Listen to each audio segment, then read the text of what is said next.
Tanker ഉയർത്തുന്നതിന്റെ ഭാഗമായി പ്രദേശത്ത് കർശന നിയന്ത്രണങ്ങൾ ഏർപ്പെടുത്തി. വിവരങ്ങളുമായി അർച്ചന രവീന്ദ്രനുണ്ട്. അർച്ചന, ഗുഡ് മോർണിംഗ്. അർച്ചന, അവിടെ ആശങ്കയുള്ള സാഹചര്യമില്ല, കൃത്യമായ നിർദ്ദേശങ്ങൾ കൊടുത്തിട്ടുണ്ടെന്നാണ് മനസ്സിലാക്കുന്നത്. മഴയിടയ്ക്ക് ഈ വാഹനം ഉയർത്തുന്നതിനൊക്കെ തടസ്സമായിട്ടുണ്ടോ? എന്താണ് അവസ്ഥ? ഇന്ന് 10 മണിക്ക് മുമ്പ് തന്നെ ടാങ്കർ ലോറി നമുക്ക് ഉയർത്താൻ കഴിയുമോ?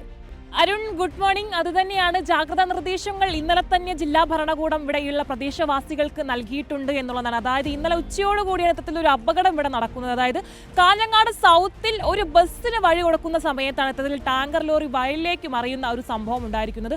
തുടർന്ന് വിദഗ്ധ സംഘം എത്തി പരിശോധിച്ചു. അതുകൊണ്ട് തന്നെ വലിയ പ്രശ്നങ്ങൾ അല്ലെങ്കിൽ അപകട സാധ്യതയൊന്നും കണക്കാനാകുന്നില്ല എന്നുൾപ്പെടെയുള്ള കാര്യങ്ങളാണ് വ്യക്തമാവുന്നതും. എന്തായാലും വാതക ചോർച്ചയോ മറ്റു കാര്യങ്ങളോ അല്ലെങ്കിൽ ആശങ്കപ്പെടേണ്ട ഒരു സാഹചര്യം നിലവിലില്ല ഉൾപ്പെടെയുള്ള കാര്യങ്ങൾ നമുക്കിപ്പോൾ അറിയാൻ സാധിക്കുന്നു. എന്തായാലും പ്രദേശത്ത് കനത്ത ജാഗ്രതാ നിർദ്ദേശം തന്നെയാണ് നൽകിയിരിക്കുന്നത്. പ്രദേശത്തെ പല വാർഡുകളും, അതായത് കാഞ്ഞങ്ങാട് സൗത്ത് മുതൽ ഐങ്ങാത്ത് വരെയുള്ള 18, 19, 26 വാർഡുകളിൽ ഇന്ന് വിദ്യാഭ്യാസ സ്ഥാപനങ്ങൾക്ക് അവധിയാണ് എന്നുൾപ്പെടെയുള്ള കാര്യങ്ങൾ ഇന്നലെ തന്നെ ജില്ലാ ഭരണകൂടം അറിയിച്ചിട്ടുണ്ട്.